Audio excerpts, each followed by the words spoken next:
Hi, I'm Jen. And I'm Steve-O. From Two Can Travel. And so can you. One of the most expensive parts about traveling long-term as a digital nomad is accommodation. When you're moving around a lot, the cost of housing can really add up, and it can also be exhausting, especially if you're trying to find that balance between work and exploring the place where you are. We found that traveling slowly, spending 1 to 3 months everywhere we go has really made our lives possible. We can explore the area, we can find out what it's like to live wherever we go. It's been a lot of fun to slow down a little bit and really immerse ourselves in each place that we stay at. We've been digital nomads since 2018, and since then, so far, we've had 13 months of free accommodation. Today, we're going to share with you 6 ways that we have been able to live this slow travel lifestyle and how to help you find accommodation for cheap or even free.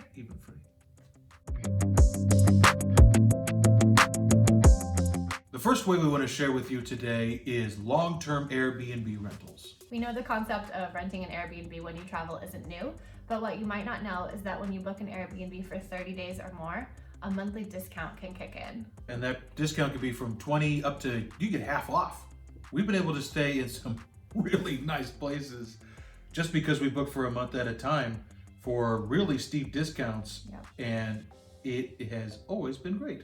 The reason Airbnb hosts offer monthly discounts is that it's easier for them to just have one booking for the month rather than multiple bookings, which is a lot more work. So you can really take advantage of the monthly discount and stay longer. So we want to show you an example of this.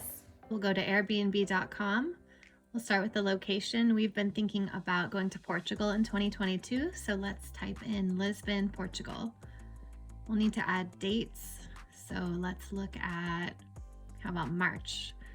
And I'm going to show you 3 things today. So we'll look at the cost of an apartment for 1 week, the cost of that same apartment for 3 weeks, and then the cost of that apartment for a full month. And we'll be looking at when the monthly discount kicks in and how much you can save. So let's start off March 1st to March 8th. Okay, and we will add 2 guests. And we're ready to search. With Airbnb, there are lots of different filters. They've even added new filters just recently, so you can find exactly what you want in the place that you're staying. Today, I'm just going to show you some filters we always use. So we'll click type of place, entire place. That means we have the whole place to ourselves and we don't have to share it with anyone else. It looks like there are lots of options here in the center of Lisbon, which is great. That's where we'd like to stay. All right, a lot of good stuff. It looks like prices are ranging anywhere from $39 a night up to about $79, $80 a night. We like to look for superhosts when we can because those are property owners that are highly rated. All right, check this place out. A castle with charm. That sounds like fun. All right, let's look at this one. Okay, that view is incredible. So this property is $69 a night. Nice. And as you can see, the total for the 7 nights is $630 US, and there is a weekly discount that kicks in. So that gives you $85 off for the week. So that's pretty cool. Make sure you pay attention to things on Airbnb like the service fee, occupancy fee, and there's also a cleaning fee that is added on. So these are additional fees in addition to what you see as the price. So it's important to look at those as well. That occupancy tax and fees doesn't always apply. That's just in certain countries. So that must be a thing in Portugal. All right, so we're going to change our dates now to look at 3 weeks. So checking in on March 1st, 2022, checking out now on the 22nd. So that's 21 nights, and we can see the weekly discount still kicks in. It just tripled to 3 weeks. So that's $256 off, and our total is $1,722. So that's for 3 weeks in the same apartment. All right, and finally, this is the fun part. We're going to look at the same apartment, but booking it for a full month. We'll just go to March 30th. And now you can see the monthly discount has kicked in, which is more than double what the weekly discount was. And our total for 29 nights at this same apartment is $1,759. So that is only $37 more than what it costs for 21 nights. So you get 8 additional nights for $37. That is pretty amazing if you ask me. Even if you only wanted to book this apartment for 22 nights, booking it for 29 nights is still going to get you a better rate than booking it for 22 nights. It'll still end up being cheaper that way. So this is a really great tip if you are looking to stay in a place long term, meaning a month or more. You can save a ton of money on Airbnb when you search for places for 29 or 30 nights, depending on the place. Not every Airbnb host offers the monthly discounts, but most do in our experience. So it is definitely worth checking out. So take a pause in this video, go to Airbnb now, or do it at the end of the video and just play around. Look at cities you're interested in and see what you can find, see what cool discounts are out there. Staying in an Airbnb allows you to experience local neighborhoods, to meet local people and eat at local restaurants. We always try to stay with local hosts because they can give us great advice on what to do and maybe be our new friends. Yeah, we've made some great friends through Airbnb as well who we're still in touch with, so we definitely recommend looking into long-term Airbnbs for your travels. The next way we want to share with you is one of our favorite ways to travel, and it's absolutely changed everything for us since we started doing it in 2018, and that is house sitting. House sitting is the reason we've been able to live rent-free for over a year out of the past 3 years. Which is still insane to us, but it's a real thing that we do and you can do too. So first of all, what is house sitting? House sitting is when you stay in a home or an apartment in exchange for free rent and take care of the plants and the animals and any other responsibilities that the homeowner needs you to take care of while you're there. The reason homeowners use house sitters is, for one thing, they want their animals to stay comfortable at home, and it saves them money not having to board them in a kennel. Another reason is homeowners can feel secure that their homes and their animals and all their stuff is being looked after by responsible individuals. Most of the time when you're doing a house sit, you're also pet sitting. Cats, dogs, birds, fish, you name it, people have them. So if you don't like animals, this option might not be the best for you. An important thing to remember is that when you're pet sitting, those pets are your priority. So before you accept a sit, you need to make sure to agree upon all the responsibilities and things that the homeowner expects of you during your stay to make sure that their animals are taken care of. So that is something to be really aware of. This isn't just a free place to stay, but it does come with some additional things that you do need to do. Now the fun stuff. Free rent! There are many house sitting websites out there on the internets, but we use Trusted House Sitters. Most of the house sitting websites have a fee to be a member, and Trusted House Sitters is one of the most expensive, but that's really a good thing. The homeowners who are members on Trusted House Sitters are looking for top quality house sitters, and so we've been able to secure some very incredible stays in beautiful properties all around the world on Trusted House Sitters. They also have one of the biggest databases of house sitting opportunities, and they are worldwide, whereas some websites are strictly for certain areas. But for us, we want the freedom to look for sits that are anywhere in the world. In the past 3 years, we've done 5 house sits with Trusted House Sitters. We've been in Thailand, Malaysia, Hong Kong, Romania, and France. It's been so much fun to meet the homeowners and the pets and to stay in these beautiful homes, and these house sits have really been some of our most memorable and fun experiences while traveling. We also really like having the comforts of living in a home and having pets, which is hard to do when you're a digital nomad. So it's fun to have temporary pets during these house sits. You could save 20% on your annual Trusted House Sitters membership by using our link. That's in the freebie, so download that in the description below. Next step is Facebook groups and Facebook Marketplace. Finding accommodation through Facebook and Facebook Marketplace is becoming more common all over the world. This isn't our top way to find an accommodation by any means, but if you aren't finding what you're looking for on Airbnb and you haven't secured a house sit, then this could be another option for you to look for a place to stay. One way to find accommodation through Facebook is to search for expat groups in the city you want to go to. These groups are a great way to find out more about living in where you want to go, and you can find a lot of information about housing.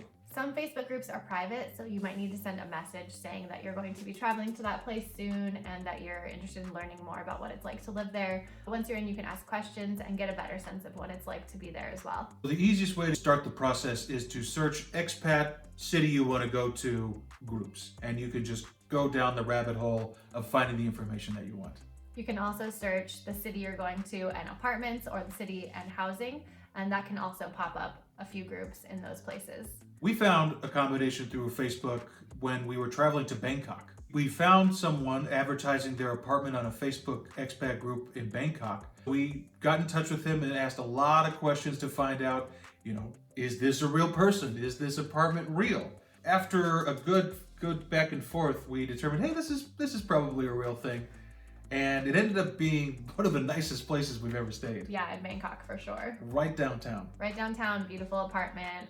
We were able to negotiate a great price with him for it. Before we arrived, he sent us a contract and we signed that once we arrived, and we sent him a payment through his bank. When we lived in Cambodia, finding housing through Facebook was a very normal way to go about it. And in some countries that will be the case. There are Facebook groups that are for shared housing accommodation too, so you could even rent a room in a place with people who already live there. But again, Airbnb and trusted house sitters are definitely the top of the list when it comes to finding accommodation. They vet the people and they vet the properties that are being offered on their platforms. Facebook doesn't do a lot of that, so you really need to do your own due diligence when it comes to renting a place through Facebook. Once you've been traveling for a while, you might find places that you love and you want to go back to. For us, that's Bangkok. We love Bangkok, we love the heat, we love the food. Oh, I love Thai food. Oh my gosh, I miss it. And we have a lot of friends in Bangkok who live there full time, who have jobs there. So it's a really great place for us that we love to go back to. This way of finding accommodation is when you're already in a place and you're looking for another spot to stay. It's just boots on the ground, walking around looking for rent signs. It seems weird to actually look for a for rent sign in the digital age we live in, but some homeowners don't know how to advertise online, or it might be prohibitively expensive for them to do it, so they just put a sign in the window. Yeah, old school. Old school, yeah. But here's a phone number. Yeah. Here's a jingle. And this method doesn't always work out. In some countries, if you don't speak the local language, it can be tricky. But usually homeowners will have a child or a relative who does speak English and can help out. So it's worth a shot, especially if you know a neighborhood that you want to live in where you're traveling, to just go there and look for rent signs. If you don't want to walk around looking for rent signs, you can also check on local real estate websites. That's how we found an amazing apartment in the center of Bangkok. The pictures on the website looked terrible, but the location was crazy and the price was so low. So we went there in person and it actually wasn't nearly as bad as the pictures made it look. It was quite a nice place, and for the price and the location it was in, it was such a hidden gem that we couldn't have expected to find, and definitely wouldn't have found anything like that on Airbnb. If you're traveling to somewhere, maybe a smaller town or a bit off the beaten path, there might not be Airbnbs or house sitting or even Facebook groups sharing about accommodation in that place.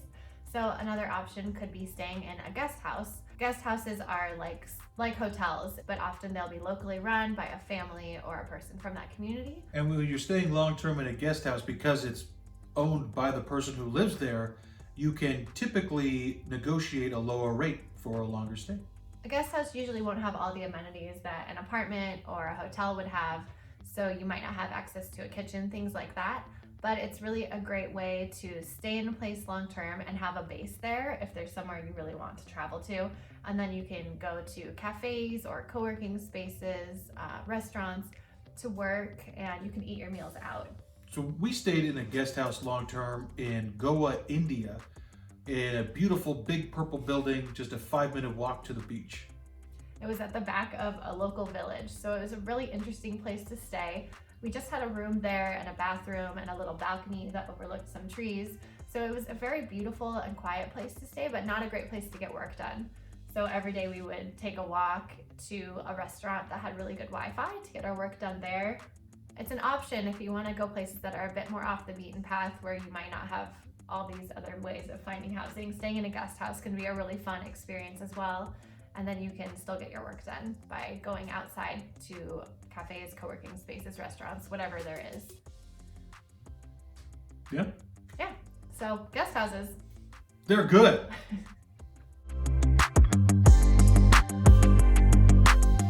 Once you start traveling, you're going to meet a lot of people in this lifestyle, and fellow digital nomads are usually very friendly, very helpful. Not everyone, but you're going to meet a lot of really great people. So they can become one of your best resources for finding great places to stay as you go. Maybe you have a friend who's traveled to a place that you want to go to and they stayed in a really awesome Airbnb. They can put you in touch with the owner of that place and you can just go directly through them to book. Or maybe it's just nice to know from a personal friend who's already been to a place and vetted it for you, where might be a good place to stay. So your new friends that you meet on the road could be some of your best resources to help you figure out where to stay, where to go, what to do. And we just love meeting new people on the road. It's one of our favorite parts of this lifestyle. New friends. Bonus tip. Now, this is something we haven't done ourselves, but our friends have. So it's something we thought that was worth sharing with you. Workaway. Workaway is a platform on the internet. The internet? Mm-hmm. Wow. Workaway is a platform where you exchange work for room and board. So you'll do a job for a certain number of hours a day at a hostel, at a farm. And you're not working all day. It's usually just a few hours a day in exchange for that. So it is a good chance to still work on your own projects or your own work and explore a place and have free accommodation. So it's not something we've done ourselves yet, but it's something that we're definitely going to look into because we have friends who've done it and have had good experiences. But you'll definitely have to do some research for yourself and see if it is something that might fit into your travels. And please let us know, because we haven't done it either. Yeah, so let us know if you've done Workaway. Let us know in the comments if you liked it, what your experience was, if you would recommend it to other people. We hope you found all this information useful. If you have the ability to work remotely and you want to travel the world, it is totally possible for you. We have a lot of resources for you on this channel and on our blog. And don't forget to download that resource below if you want to learn more about that. Thanks for being here, and we'll see you in the next video. Bye. Bye-bye.